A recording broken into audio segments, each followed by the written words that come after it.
Alors, on va, on va démarrer. On va démarrer. D'accord, on va essayer pour le maire. Voilà. Ah, attends, n'oubliez pas de voter pour les partis arabes. Khanat Soudat, je te bats. Il y a encore des partis arabes, ça existe encore, hein? Non, mais Je crois qu'ils ont enlevé là les ils partis sont arabes. avec. Ouais, ok. Donc on avait vu le Siman Reshnoun, hein, c'est ça, là on s'était arrêté. Non, On a vu Reshnoun jusqu'à la virgule. On avait fait la première partie de Reshnoun, on avait fait dans la Gemara et on avait vu dans le dans le Shulchan Aruch et dans le Mishnah Berurah aussi, n'est-ce pas? Ok. Donc ça c'était Reshnoun, on avait fait. Alors avant d'aller après la virgule, donc on va faire dans la Gemara Shabbat. Tout le monde a pu en avoir à peu près une en face de lui. Bon. Alors, c'est important parce que c'est un peu long. Alors, voilà. Donc on va voir maintenant les préparatifs de Shabbat, comment l'exemple des Chachamim, qu'est-ce qu'ils faisaient pour préparer Shabbat. Et on va voir également, hein, voilà, les récompenses de ceux qui préparent Shabbat. Hein, quand on vous dit que le Beth Midrash rapporte une bracha financière, c'est pas pour rien. Vous allez le voir tout de suite en image. On l'avait déjà vu, non? Ça, on rappelle qu'on avait pris des grands menus, préparer les salades, se préparer. On l'a pas fait. On l'avait dit un peu à l'oral comme ça, mais on l'avait pas fait dans le texte. Là, on va le faire dans le texte.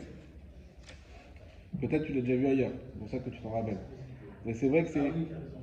Voilà. Alors, l'Agmara Kouf Yutet, Amoud Aleph, à l'élargissement, Rabba Baravuna. À la fin de la. Au milieu de la ligne. Rabba Baravuna. Donc, Rabba Baravuna, Ikla Lebe Rabba. Il a été rendre visite dans la maison de Rabba, Barav Nachman, fils de Rav Nachman. Alors, au tout début de la page, les Koufiotet à Moudalef, donc ce que j'ai envoyé, au début de la page, à l'élargissement, au milieu à peu près de l'élargissement.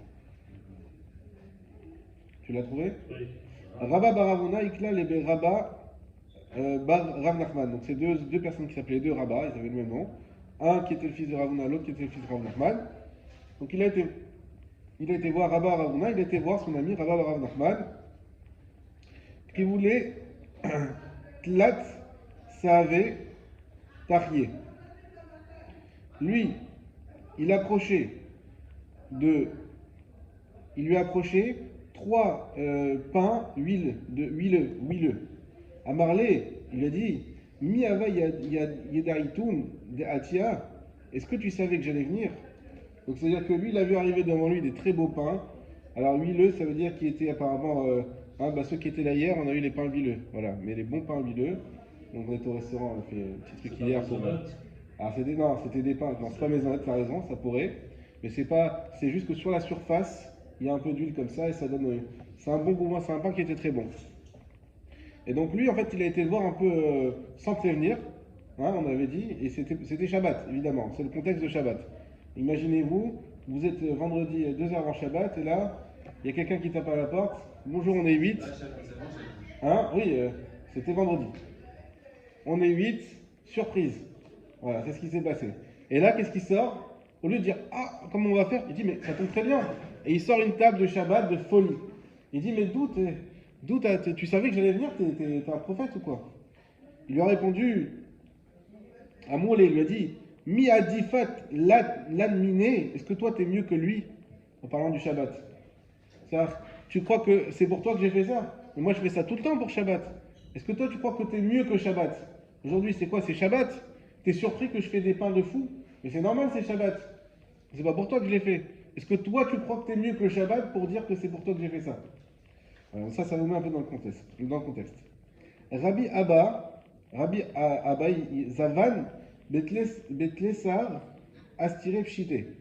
Il achetait 13 sortes de pshité bisra, de viande, de parties de viande, mitlesa tfaré de 13 bouchées. Ça veut dire, umashlim lehu, et il les achetait, atinura des dasha, il allait entrer de la maison, va marlou, il leur disait, ashur haya, ashur hay, faites vite. Alors, qu'est-ce qu'il faisait lui? Il allait chez 13 bouchers différents pour trouver chez eux les meilleures parties Et donc il arrivait, il allait, alors évidemment à l'époque ils n'avaient pas les voitures, donc ils faisaient des allers-retours chez lui, il ramenait une partie de viande, et allez, dépêchez-vous, préparez ça, je vais chercher autre chose. Il retournait, il allait, il retournait comme ça, pour que Shabbat, ils aient les meilleures parties de viande possibles de chaque bouchée. Alors, on va voir des choses qui vont nous sembler quand même un peu extravagantes, on dirait quand même ils exagèrent. Alors on va ajouter sur ça que n'oubliez pas qu'il s'agit de chachamim, de gens pour qui le temps est très très précieux. C'est pas comme nous, on n'a pas le temps, mais eux, leur temps c'était pour sauver le monde. Chaque instant d'étude c'était pour sauver le monde, pour amener de la bracha. C'est-à-dire que leur temps était très très précieux. Et ce qu'on dit ici, que ce qui prenait du temps, ils se prenaient la tête, aller voir 13 bouchers, etc. Déjà nous on se dit attends mais j'ai pas le temps, mais alors lui, encore moins le temps. Et il le faisait, ça veut dire que c'était, il ne faut pas l'oublier, qui c'est qui est pour moins étudier. C'est-à-dire qu'à cause de ça, son étude, elle en prenait un coup le vendredi. D'accord. Malgré tout, ça valait le coup de le faire. Donc, c'est pour imaginer à quel point nous aussi, hein, ça nous ramène aussi un peu de moussard, des fois d'aller chez un traiteur ou quoi. Non, si déjà lui faisait ça, combien toi tu dois faire d'efforts pour le Shabbat? Voilà, donc il se prenait la tête avec dans 13 bouchées. 13 bouchées. Rabbi Abaou, Avayativ, Rabbi Abaou était assis à Tarteka, dans un siège des China d'ivoire, Umashif Noura, il s'occupait du feu. Donc c'est vrai qu'il fallait. Alors, c'est un indienne très compliqué, je ne rentre pas dedans, mais les platotes de l'époque étaient faites avec des braises éteintes, parce qu'on n'avait pas le droit d'avoir des braises allumées. Je ne rentre pas dans les détails. Et donc il fallait préparer tout ça pour la plata du Shabbat. Donc lui, il préparait le feu pour Shabbat. Donc évidemment, c'était d'une manière qu'on pourrait arriver à avoir un feu permis à Shabbat. Alors je ne sais pas pourquoi on dit qu'il était assis sur un siège d'ivoire. Peut-être pour nous dire qu'il se mettait bien pour la mitzvah. Mais en tout cas, voilà. Lui, il faisait ça pour Shabbat. Rav Anan, Lavish, Gunda. Rav Anan, lui, il mettait des habits simples. Des Tana, des Rabbi Ishmael, comme il a enseigné Rabbi Ishmael. Begadim, chez Bichel Bahen, Kadira, des habits dans lesquels on fait cuire les préparatifs, les rabots pour son maître, Alimzong Bahen Kos, les rabots. C'est pas avec ces mêmes habits qu'on sert le vin à son maître. Ça veut dire, si celui il doit servir le roi. D'un côté, il doit être en cuisine, préparé pour le roi. De l'autre côté, après, il faut qu'il le serve sur un verre de vin. Il dit, mais tu vas pas mettre les habits de cuisine qui vont être tachés, etc. Tu vas pas arriver, tu vas pas y servir un verre de vin. Donc tu dois changer. Alors non, mais on va mettre quelque chose. Et tu dois changer d'habit. Les beaux habits pour lui servir de verre de vin. Si c'est un roi, tu dois mettre des beaux habits. Et donc il dit pareil, lui le vendredi, il mettait des habits très simples. Il dit parce qu'on va faire beaucoup de préparatifs. On va pas mettre les mêmes habits que des préparatifs de Shabbat et qu'on a couru avec ces habits-là pour Shabbat. Donc il mettait des habits d'Afka simples pour le vendredi. Rav Safra, Merachir, Recha. Rav Safra, il faisait griller une tête. Donc il prenait la viande de tête, il faisait griller ça pour Shabbat. Hein, voilà. On est dans la continuité d'hier soir. Rav Amelach. Voilà. Exactement. Voilà, ceux qui connaissent la joue, je ne sais pas s'il y a une viande qui est meilleure que ça. C'était la grand-mère Zichron Wacha nous faisait ça, des ragoûts de joue, pommes de terre. Alors, la langue aussi. Alors, la langue, mon père il adorait, moi j'ai pas osé goûter encore, mais il faut passer un niveau. Mais je connais pas, mais la joue, c'était vraiment une folie. Rava, pardon, Melach, Shibuta. Rava, lui, il salait le poisson. Donc il mettait du gros sel sur le poisson ce qui paraît un truc qui est très très bon, c'est que vous prenez un saumon cru, vous mettez du gros sel, vraiment plein de gros sel. Ça s'appelle le carpaccio. Hein? Ça s'appelle le carpaccio. Je sais pas si c'est ça le carpaccio. Avec du citron. Non, tu mets du gros sel, tu mets du citron, tu laisses pendant 24 heures, et à ce qui paraît, ça fait un truc super bon. Au frigidaire, bien sûr. Oui. Ravuna, Madlik, Sargé. Ravuna, lui, il allumait les bougies. Les bougies pour la maison. Il préparait une maison illuminée. Rav Papa, Gadil, Tilata. Rav Papa, lui, il préparait les mèches. Vous savez que c'est une mise. Voilà. C'est une mise pour l'homme de préparer les nérodes on avait déjà dit, je pense, les nérodes pour sa femme de Shabbat. Il y a même qui disent qu'il faut, ça s'appelle moucher, je crois, les mèches, l'allumer et l'éteindre. Pour que quand on l'allume la deuxième fois, ça s'allume facilement. Donc ma femme, elle n'aime pas. Donc avant, je le faisais. Il m'a dit j'aime pas. Bon, si t'aimes pas, pas d'intérêt. J'ai arrêté. Mais, mais sinon, c'est bien d'allumer d'abord. Apparemment, ça s'allume facilement après. Rava, non, ça on l'a dit. Rav Frisda, Paris, Silka. Rav Frisda, il coupait les épinards. Voilà, c'était un Tunisien, Rav Frisda. Pour faire, on a déjà dit, on a déjà dit que le Rama, hein, ceux qui croyaient que les Tunisiens ont inventé la Kéhila, pas du tout, c'est les Ashkénazes. Le Rama nous disait déjà qu'il y avait une bonne ségoula de manger les épinards à Shabbat. Rabba et Rav Yosef, Matzliché, Tzivé. Rabba et Rav Yosef, eux, ils coupaient du bois. Encore une fois, le bois pour avoir du feu pour Shabbat. Pour la plaque. Rabbi Zira, Metzatzet, Tzitouté. Rabbi Zira, lui, il les coupait en tout petits morceaux. Des tout petits morceaux découpés de bois. Rav Nachman Bar Yitzhak, Mechatef. Ve'ayel. Rav Nachman Bar Yitzhak, il mettait Mechatef, du Ketel, il mettait sur son épaule. Ve'ayel, il allait et il montait. Mechatef, Venafik. Il mettait son épaule et il descendait. C'est-à-dire quoi? Il allait faire les courses. Il montait, il amenait, il montait, il allait faire les courses, il mettait tout sur son épaule. Amar, Ilou Mekal'in, li Rabbi Amir et Rabbi Assi, Milo Mechatfena Kamayou. Il se disait, est-ce que Rabbi Amir, Rabbi Assi, c'était les grands de l'époque? Il disait, si j'allais les recevoir chez moi, est-ce que j'allais pas faire tous les efforts d'acheter les meilleures choses pour les recevoir? Donc c'est comme ça qu'il se faisait son propre moussard. Il dit, mais je vais recevoir Shabbat, c'est encore mieux. Alors il disait, c'est comme si je devais recevoir des grands rabbinim, je fais le même effort. Ouais. Et imaginez-vous que Rabbi David va passer vendredi soir Shabbat chez vous. Alors est-ce que vous allez faire un Shabbat à demi-mot? Non, vous allez faire une belle table. Comme Souka, pendant la fête de Souka, on attend les Mishpat. Bouche cuisine. Exactement. Donc il disait, lui, si déjà pour eux, je devais faire, alors il se faisait un moussard comme ça, de bien préparer pour Shabbat. Amar, ça on l'a dit. Veika de Amrei, il y en a qui disent, Rabbi Ami et Rabbi Assi, Mechatfe vaile, Mechatfe venafke. Eux-mêmes, ceux qui disaient, si je les recevais, j'aurais fait ça, eux-mêmes, ils faisaient la même chose. Ils faisaient tous les efforts pour Shabbat. Venafke Amar, Ilou Ikla, les Lan, Rabbi Yohanan, Milo Mechatfinan, Kame. Et ils disaient, eux, pareil, ils disaient, attends, ils disaient encore un rave encore plus grand. Ils disaient, si ce qu'on devait recevoir Rabbi Yohanan. Rabbi Yohanan, on sait qu'il habitait en Eretz Israël. C'était un rave qui était à la fois d'Eretz Israël, surtout Israël, mais qui allait des fois aussi en Babel. Donc si on reçoit Rabbi Yohanan, est-ce qu'on ne va pas faire ces efforts? On les aurait fait, donc on va les faire pour Shabbat. On continue. Alors ça c'est une histoire que vous connaissez peut-être, qu'on aime bien raconter aux enfants, mais là on a la source, comme ça vous le saurez. Yosef Moukar Chavé. Il y avait un monsieur qui s'appelait Yosef, voilà, Yosef, Mokir Chavé, qui est respecté. Non, c'est pas un boucher. C'est pas l'histoire du boucher. Non, le boucher, on va voir après l'histoire du boucher, mais c'est pas Yosef. Lui, il s'appelait Yosef Mokir Chavé. Tellement il respectait Shabbat, il faisait attention d'acheter. Yosef le kiffeur de Shabbat, si vous voulez. On savait qu'il prenait les meilleures choses pour Shabbat. Ava Haou Nochi, et il y avait ce goy, mais Shvivouté, qui était son voisin, Dava Nifche Nirse, qui avait beaucoup de biens. Nirse Touva, pardon, qui avait beaucoup de biens. Donc qui était très riche. Amré les Kaldaé, ils lui ont dit les Kaldaé c'était des voyants. Kulou Nisache, Nirse, tout était bien. Yosef Moukar Chavé Achileu. Yosef, le kiffeur de Shabbat, il va les manger. Il va tout prendre pour lui. Tout est bien, il était super riche, tout est bien, c'est lui qui va les prendre. Alors qu'est-ce qu'il a fait? Azal Zalminehu Lekulhu. Il a tout vendu, tout ce qu'il avait.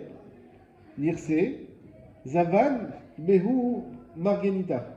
Et à la place, il a acheté une pierre précieuse. Donc vous imaginez, le gars, il a 8 immeubles à Naria, il a tout vendu, et à la place, avec ça, il s'est dit, on va tout réunir. D'où faut pas mettre tous ses œufs dans le même panier. Lui, il a mis tout son argent dans une seule pierre. Il dit, bah, comme ça, on va bien voir s'il pourra manger mes biens. Outava, excusez-moi, c'est pas super bien imprimé. Outava Messaïné, Bahadé, et il a cousu dans son chapeau. Donc il avait un chapeau, il a mis dans son chapeau la truc, il dit voilà, tout mon patrimoine reste tout le temps sur moi. Behadé Deka Avav Mavra, il a pris un bateau pour passer le fleuve. Afriche Zika, il y a un vent qui a soufflé. Shadia Bemaya, il est tombé dans l'eau, son chapeau. Bal'e Kevara. Il a été avalé par un poisson. Donc imaginez vous la taille de la pierre et donc la taille du poisson. Hein, c'est pas, on va pas dire un requin, mais c'est un bon poisson. Mais c'est pas cachère, c'est pour ça qu'on peut pas dire que c'est un requin. Askeve Aitayu. Amiru. Hein? Amiru. Ouais, ou un botton comme ça. Alors voilà, en tout cas, il a été pêché il a été pêché. Afania des Mahalé. Mais le marché, Afania, c'est le marché de Mahalé, il était levé. C'est-à-dire qu'il n'y a plus personne dans le marché. Donc imaginez-vous, c'est vendredi, il est 15h, Shabbat, il rentre à 17h. Ça y est, le marché il est vide. Ils sont arrivés avec un beau poisson, mais qu'est-ce qu'on va faire avec ce poisson? On peut rien faire.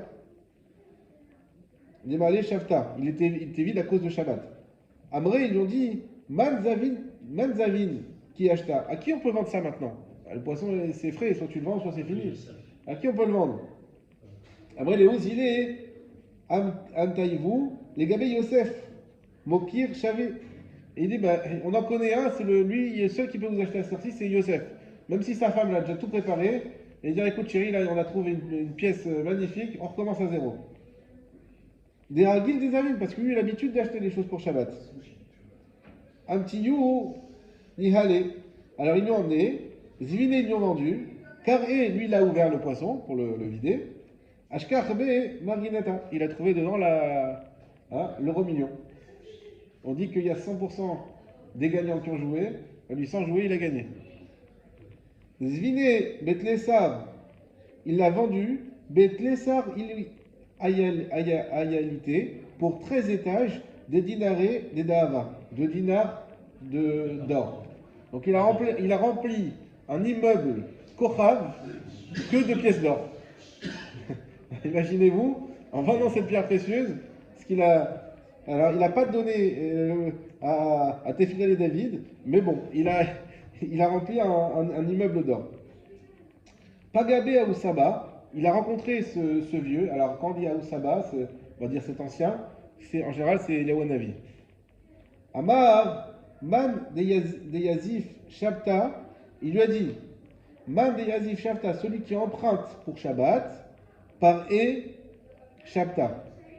Le Shabbat lui rembourse. Vous vous rappelez qu'on avait déjà vu ça dans la halakha. Question, est-ce qu'on doit emprunter pour Shabbat? On dit oui, il y a une promesse que celui qui emprunte pour Shabbat, Dieu il lui rembourse, ça c'est dit dans la Gemara, Shabbat il lui rembourse. Donc, celui qui emprunte pour Shabbat, alors on voit que toi, il n'était pas forcément riche, Yosef de base. Et tu fais tous les efforts pour Shabbat, pour dépenser, pour avoir les meilleures choses, et aussi des efforts physiques, et ben voilà, tu as été remboursé, et plus bien sûr de tout ce que tu as fait. On continue. Baéminé, mais Rabbi Ishmael, mais Rabbi aussi. Il y a encore, donc il est arrivé, une histoire avec Rabbi Ishmael et Rabbi aussi. Ashirim, chez Beret Israël, Bema Hen Zochim. Ils ont posé une question, ils ont dit, les riches qui sont en Beret Israël, en quoi, qu'est-ce qu'ils ont mérité d'être riches? Il faut savoir que la richesse, évidemment, que c'est un mérite. Il ne faut pas dire que c'est. Alors on sait que ça peut être clair là pour certains qui le gèrent mal, mais de base c'est un mérite. Alors en quoi ils ont mérité d'être riches, ceux qui habitent en Israël? Amarle Bishvi chez Maasrin, parce qu'ils font le Maaser. Chez Neymar, comme il est écrit dans le Passouk, Aser, te Aser. Un dixième, d'un dixième tu donneras. Alors il y a Aser, te Aser, c'est écrit deux fois. Aser, Bishvi chez Tit Asher. C'est comme ça qu'il faut lire. Fais le Maaser afin de t'enrichir. Chez Bavel, Bema Hanzochin, et ceux qui habitent à Bavel, en quoi ils ont mérité d'être riches? Les riches de Bavel. Alors c'est quoi cette question? On va dire pareil, Asher chez Titacher. Non, parce que Asher chez Titacher, c'est sur le Maaser, sur la terre d'Israël qui est Deoraita. Voilà, donc c'était un Maaser, c'est pas le Maaser Kesef, c'est le Maaser des récoltes, exactement. Alors ceux qui sont à Bavel, qui n'ont pas cette mitzvah de Maaser, en quoi ils vont mériter d'être riches? Amarle Bishvil, chez Mechabedin et à Torah. C'est parce que eux, ils donnent le kavod à la Torah. Et ça, c'est très important pour nous de bien comprendre qu'il faut donner le kavod à la Torah. C'est très difficile de donner le kavod à la Torah. Tu sais, des fois, on peut se dire, bon, j'ai un rendez-vous à placer, il tombe lundi à 10h, bon, tant pis pour le collège, j'irai pas au collège. Non, et par contre, si ça devait tomber lundi à 14h où tu es en plein travail, non, je fais pas, impossible. Alors ça, c'est que tu donnes pas le kavod à la Torah. Il faut donner le kavod à la Torah. C'est difficile. mais il faut être capable de se donner un moussard. Et à part ça, on a une belle promesse. C'est-à-dire que eux, à Bavel, on sait que la Torah de Bavel, elle était énorme. Il y avait tous les Chachamim de Bavel. Et, et d'où, comment il y avait autant de Chachamim? C'est évidemment parce que les gens, ils donnaient, ils motivaient les Chachamim. Parce que pour avoir un endroit où la Torah elle se développe, il faut qu'il y ait des gens qui donnent la kavod à la Torah et qui soient intéressés. Donc c'est ce qui se passait à Bavel. Donc on avait les Chachamim de Bavel aussi. Évidemment qu'ils étaient aidés financièrement pour pouvoir s'adonner à la Torah toute la journée, etc. Donc on avait une Torah qui était très belle là-bas, qui se développait bien, et les gens qui donnaient le kavod à la Torah. Pour ça, ils méritaient la richesse.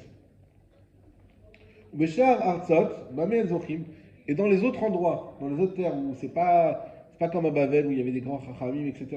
Comment ils vont mériter d'avoir la richesse? À Marley, Bishvil, Shemecha Bedin et à Shabbat. Parce qu'il honorait le Shabbat. Voilà. Donc là, on sait que celui qui honore le Shabbat, il ouvre les portes Bezrat Hashem de la bracha. Damar Rabbi Yechia Baraba, il a dit Pa'am, une fois, Shisha, Achat Ne'ar Chati, Etzel Balabaitaze, Beludkia. Une fois, j'étais invité chez ce maître là de maison, à Loudkia. Je passe une ville, je ne sais pas où c'est. Vioviou les Fanav Shulchan Shel Zahav. Et ils ont amené devant moi, donc pour Shabbat, une table en or, Masoy Shisha Asar Ben Adam, qui était lourde au point qu'il fallait 16 personnes pour la porter. Veshesh Esre, et il y avait également 16 Shal Shelaot, Shel Kesef, des chaînes d'or, Kvuot Bo, qui étaient accrochées à cette table-là, donc d'argent, pardon. 16 chaînes d'argent, donc une table magnifique. Vekeharot, Vekosod, Vetoniyot, Vetsolachayot, Kovod Bo. Et il y avait dessus donc tout ce qu'il fallait, toute la vaisselle, tout était installé dessus. Ve'alav, Kol Keli Ma'acha, Vekol Mine Megadim, Samim, et il y avait dessus donc toutes sortes de nourriture et des encens. Il y en a qui mettent des encens Shabbat pour faire la bracha dessus, pour ajouter au sang brachot. Voilà, c'était une table magnifique. Donc chez Manechimoto, et regardez comme c'est beau, quand il mettait la table, Omrim il disait, hein, imaginez-vous, on parle de quelqu'un d'immensément riche, on n'imagine pas ça. Qu'est-ce qu'il disait? Lachem arrête son loi. Il voyait cette table magnifique, ça c'est un pasouk, à Dieu appartient la terre et tout ce qu'elle contient. Ça veut dire que tu vois ce que tu as devant toi, et là tu prends exactement, tu prends du recul, tu dis tout ça n'appartient qu'à Dieu. Il n'y a rien qui m'appartient. Ou chez Maskili Noto, et quand ils avaient fini de bien manger, etc., quand ils enlevaient la table, alors la maison était peut-être pas assez grande pour la laisser à sa place, mais voilà, lorsqu'ils enlevaient la table, Omrim, Hashamaim Yishamim Laretz, Lachem, Ve'aretz Atan Adam. C'est ce passage qui dit quoi? Que Hashamaim, les cieux sont à Dieu, et la terre à l'homme. Ceux qui sont là dans la Gemara Souka, on avait vu toutes les implications de ce passage, qu'il y a un endroit où Hachem il ne va pas, en dessous des dites Fahim, vous vous rappelez de ça? Que Moshe Rabbeinu n'est pas vraiment monté dans le ciel, etc. Donc ça, alors ce passage que vous savez dans le Gemara Brachot, il ramène ces deux psukim là, il dit je comprends pas, ils se contredisent. D'un côté tu dis que tout ce qui est le passage c'était l'Hachem arrête son loi, que c'est à Dieu la terre et tout ce qu'elle comporte, et d'un autre côté tu dis va arrête son Adam, et la terre il a donné à l'homme. Alors qu'est-ce qui se passe? Elle est à l'homme ou elle est à Dieu la terre? Chazak. Avant la bracha, c'est à Dieu. Après la bracha, c'est à l'homme. Donc là, c'est ce qu'il faisait. À Martilo, je dis, béni mon fils, et ma zachit, l'écart, comment tu as mérité? Hein, vous voyez un gars qui a réussi dans la vie, Blainara, il dit, mais nous on dirait quoi? Qu'est-ce que tu fais dans la vie? Il n'a pas posé cette question. Il a dit, en quoi tu as mérité d'être si riche? Une table en or comme ça, il faut 16 personnes. Et donc ça veut dire qu'il avait aussi 16 personnes qui étaient là pour le faire. Donc, comment tu as mérité d'être aussi riche? Amar Likatsav. Il a dit, moi j'étais boucher. Voilà. Un métier d'avenir, boucher. Moi j'étais boucher, Haïti. Mikol Behema Shaitan Nae. Et chaque fois que je voyais une belle bête, exceptionnelle, à Marty, je disais, Zotehe les Shabbat. Celle-là, elle sera pour Shabbat. Encore une fois, je vous répéterai jamais assez l'importance de le dire. Zotehe, je disais, ça c'est pas juste de penser, c'est bien pour Shabbat. Non, il faut le dire. Et dites-le, ça va changer la parnassa, elle va couler à flot, Bezrat Hashem. Zotehe les Shabbat. est-ce que ça c'est grand chose de faire ça? Et lui, par ce mérite-là, il dit voilà, tu sais pourquoi j'ai mérité autant de richesse? Eh ben, parce que je disais ça. À Martilo, je lui ai répondu, donc c'est le Rav qui répond, Ashrecha chez Achit. Heureux, heureux sois-tu d'avoir mérité ça, ou Baruch Hamakom chez Zikach Lekach. Et béni soit Hachem qui t'a fait ainsi mériter. Hein, donc on voit ici encore une fois ce qu'on appelle Aïn Tov. Aïn Tov du Rav. Il ne dit pas, ah là, celui-là, purée, la terrasse du maire. Non, il ne dit pas ça. Il dit, mais comment t'as mérité ça? Mais quand il dit comment, c'est pas pour dire je vais parler pour moi, c'est je veux comprendre, je veux voir les chemins de Dieu. Et il voit, il dit, mais moi, et l'autre qu'est-ce qu'il répond? Il n'a pas dit, c'est quoi? J'ai trouvé un gars, j'ai fourni tout le Maroc en viande. Non, il n'a pas dit ça. Il a dit, moi, eh ben, il a compris pourquoi, c'est-à-dire qu'il a compris pourquoi il a mérité. Il a fait le lien avec Shabbat. Il aurait pu dire autre chose. J'imagine que pour arriver à cette richesse, il a dû avoir des bonnes affaires. Et ben non, il a dit non, moi j'ai mérité parce que je faisais attention de quand je vois une belle bête pour Shabbat. Et comment il réagit le Rav? Le Rav, il réagit, il est heureux. Il est heureux de voir que, comme vous savez, que c'est l'argument de Moshe Rabbeinu dans la paracha de la semaine de Kitissa, hein, sur Famtinia. Qu'est-ce qui se passe dans Kitissa? Alors c'est l'argument inverse. Moshe, il dit, quand Dieu il dit je vais les détruire, il dit mais qu'est-ce que si tu fais ça? Tu fais un Chilou Hachem. Parce que les Égyptiens, qu'est-ce qu'ils vont dire? Tu les as emmenés pour les détruire. Tu les as emmenés pour les tuer. Et donc finalement, tout ce qu'on a dit que Hachem est Chad, ben non, ils vont dire ben non, si c'était leur Dieu, ils les auraient pas tués. Donc il y avait une force, il y avait un truc, et la force a changé, et maintenant ils sont morts. C'était l'argument de Moshe. De dire non, Kiddush Hashem, on ne peut pas faire ça. Pour toi-même, tu ne peux pas faire ça. Et donc là, c'est Kiddush Hashem de voir aussi que quelqu'un qui fait de bonnes actions, il trouve derrière une bracha, ça c'est un Kiddush Hashem.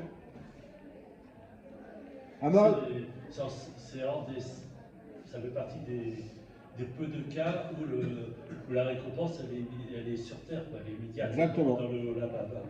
Exactement.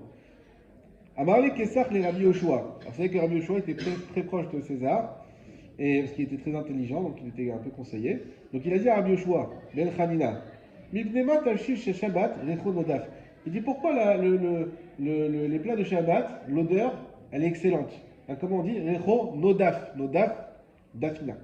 Amarlo, il lui a dit, Tavlin Echad Yeshlanu. On a une épice, le Shabbat Shevo. Elle s'appelle Shabbat. Chez nous, matilin les tochos qu'on met dans ce plat. Verecho Nodaf, et qui est une bonne odeur. Amarlo, tenlanu. Emino, donne-moi cette épice, je vais la mettre dans. C'est César qui parle. Hein. Amarlo, kol hashomer et Shabbat mo'illo, et chez nous, moshamer et Shabbat et non mo'illo. Celui qui fait Shabbat, l'épice elle fonctionne. Celui qui ne fait pas, elle ne fonctionne pas. Donc laisse tomber, toi t'es César, tu ne peux pas faire Shabbat. Mais ils ont appelé ça tchoulem. Voilà. Alors on voit aussi, et voilà, le Shabbat, quand des fois on lit des choses sur le Shabbat, on se dit, on voit que ça ne marche pas comme ça. Vous lisez le Zohar sur Shabbat, vous devenez fou. La protection qu'il ramène, que tu es intouchable, que... On dit, mais non, mais on voit du préserve, des fois un Shabbat, il peut se passer des... Il dit, non, mais comment Moïlo? Moïlo, c'est quand tu fais un Shabbat, c'est quand toi-même, tu proclames le Shabbat. Si tu proclames pas le Shabbat, évidemment que ça ne peut pas marcher. Amarle Resh Galuta, les Rav Amnouna. Il a dit, Resh Galuta, c'est le maître de la... Hein, le roi qui était en Galoute. Les Rav Amnouna. Maïdirtiv velikdosh Hashem mechubad. Qu'est-ce qui est écrit dans le passouk? Il y a écrit dans le passouk. Alors pour comprendre la question, il faut regarder le passouk entier. Vous l'avez dans Torah Or Hashlem, en haut à droite, le deuxième commentaire. Et c'est vous avez voyé le petit 4. Bon, encore une fois, c'est pas très bien imprimé, mais c'est comme ça, c'est déjà pas mal. Im tashiv mi Shabbat raglecha asot chasecha beyom Kochi, Vekarata Shabbatonek, donc, et de là on a appris le Inyan de Shabbatonek, Velikdosh Hashem Michbad, Vechibato Measot Darkecha. Exactement. Pour ceux qui le disent. Moi je ne dis pas. Alors, on voit. Donc, on voit que c'est pour ça que tu connais mieux Pasuk que moi, Hashem. On voit que d'un côté on dit Karata Shabbat Oneg, donc déjà on a le Inyan de Oneg Shabbat. Et après, on dit quoi? Vechibato, et il faudra l'honorer. Alors, ça veut dire quoi? La question de l'Agmara, c'est si déjà on m'a dit qu'il fallait faire dans Shabbat un délice, en quoi je vais l'honorer? En plus, c'est quoi de l'honorer? Ça me rajoute quoi en plus? Qu'est-ce que je dois faire pour ce. Donc, qu'est-ce qui vient me rajouter le pasouk? L'Ikdosh Hashem Mechoubad, et pour sanctifier Hashem, tu dois l'honorer, c'est quoi concrètement? À Marley, il lui a répondu Ze Yom Kippour, chez Enbo, Lo Achila Velo Shtiya. Il s'agit ici non plus de Shabbat, mais de Kippour. C'est ça qui s'appelle Kippour, il s'appelle aussi Shabbat, Shabbaton. Alors, lui, vu qu'il n'y a plus de. On ne peut pas l'honorer avec Odek Shabbat. Il n'y a pas Achila, il n'y a pas Shtiya. Alors, qu'est-ce qu'on fait? Amra Torah, Kabedou, la Torah te dit attention, même si tu n'as pas de nourriture, il faut quand même l'honorer. Comment? Bekisut Naki, avec des habits propres. Donc Kippour, il faut mettre un bel habit. Ça, c'est comme ça qu'on honore Kippour. Il ne faut pas se dire, il n'y a pas à manger, alors on s'en fout. Non. Uribato, et il faudra l'honorer comme ça. Rava, alors, Ribato, pardon, et l'honorer. Ravamar Lagdim. Rava, il a dit, c'est d'avancer le repas de Shabbat. Ça veut dire que, comment tu honores le Shabbat? Si toi tu as l'habitude de manger à 19h, et ben, le Shabbat, évidemment, si l'heure de Shabbat permet, et ben, tu manges à 18h. Les Agdim. Pour montrer que tu es pressé de faire le repas de Shabbat. Ou Shmuel Amar, les Acher. Et Shmuel, il dit au contraire, tu retardes le repas de Shabbat. Pourquoi? Tu auras encore plus faim. Donc au contraire, tu retardes le repas de Shabbat. Vous savez que d'après la Kabbalah, et comme ça la halakha elle tranche, qu'après la tefila de Harvit, il faut tout de suite faire Kiddush. Il ne faut pas attendre, c'est pas bien d'attendre. Et il y a même une grande marloquette, est-ce qu'on peut faire Igdal ou pas? Les Sfaradim qui font vraiment d'après la Kabbalah, d'après le Harizal, ne font pas Igdal. Il dit, tu ne peux pas faire Igdal, il faut que tu te précipites, il faut rien que tu fasses. Il faut que tu te précipites à faire le Kiddush. C'est pas prêt. Hein? C'est pas prêt. Alors j'allais en dire, il ne faut pas faire le Shalom Bayit pour autant. Voilà. Parce que nous on arrive, on dit mais je comprends pas, ça fait 2 heures que je suis à la synagogue, t'as mis 3 bols de salade, il reste les 18 autres. Qu'est-ce que tu fais depuis tout à l'heure? Alors, voilà, si vous commencez comme ça, alors là ça va mal finir. On a invité permanent ce mois-ci. On vient la semaine prochaine. Voilà. On voit dans beaucoup de synagogues, des fois on étudie après.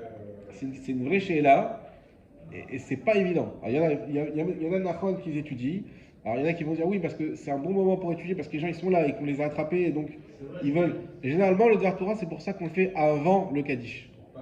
Parce que tant que tu n'as pas fait le Kaddish, tu n'as pas fait rentrer Shabbat. On sait très bien que c'est bon, s'il fait nuit, Shabbat il est rentré de lui-même, mais c'est le Barichou qui formalise l'entrée du Shabbat. Hein, le Barichou pour faire le Kaddish. Donc c'est pour ça que l'habitude c'est de faire justement le Dvar Torah avant. Maintenant après une fois qu'on a fait, est-ce qu'on peut faire un Dvar Torah? Il y a plein de choses où ils font. Hein, mais il faut savoir que le Shulchan Aruch il amène que, en tout cas, a priori, au point qu'il faut se dépêcher, il y a quelqu'un qui ne veut pas faire Igdal. Hein, moi, je me rappelle, avec Rav Menachem Zichrono Livracha, on a fait des trucs organisés. Ah là, ils ont commencé Igdal, oula, qui s'est énervé, arrêtez ça tout de suite, Kiddush. Mais on ne doit pas perdre une seconde, on va aller faire le Kiddush. Voilà. En tout cas, lui, il disait, bah, justement, il y avait la question d'avancer ou de retarder le repas de Shabbat. Shmuel Amar l'a affaire. Amroulo, alors on va finir avec ça. Amroulo Bene Rav Papa. Les enfants de Rav Papa, ils ont dit Baraba, le fils de Abba, les Rav Papa, donc à leur père, Kegon Anman, des Shachi Achelan, Bisra Vechamar. Il dit comment on va faire nous pour faire un bon Shabbat, alors que tous les jours, sont des gens sûrement un peu riches, etc. Tous les jours, on mange de la viande et du vin. Donc nous, quoi qu'il arrive, tous les jours, on est à Sogo, repas d'affaires, quoi qu'il arrive, journalier. Donc, manger une bonne viande Shabbat ou boire un bon vin, pour nous, c'est Echol déjà. Donc, comment on va faire pour. Alors, mieux, déjà, on mange bien. Qu'est-ce qu'on va faire pour honorer le Shabbat? Kol Yomé, donc tous les jours, on mange ça. Mais bye, Mishnaya, en quoi on va changer? En quoi on va faire ce changement qui va nous faire la mitzvah de Onek Shabbat? À Marley, il leur a dit Irregilto l'Agdoumé Acharava. Irregilto l'Acharava Agdamut. Si vous avez l'habitude de faire un repas tard, alors pour Shabbat vous allez faire tôt, faire la différence, pour montrer bien que vous allez. Et si vous avez l'habitude de manger tard, eh ben, vous ferez votre repas plus tôt. Et si vous faites plus tard, plus tôt, eh ben, vous retarderez le repas pour bien faire la différence de Shabbat. Bon, c'était l'introduction à la halakha qu'on verra la semaine prochaine. En tout cas, voilà, Bezrat Hashem, l'importance du Shabbat et que ça nous apporte à tous.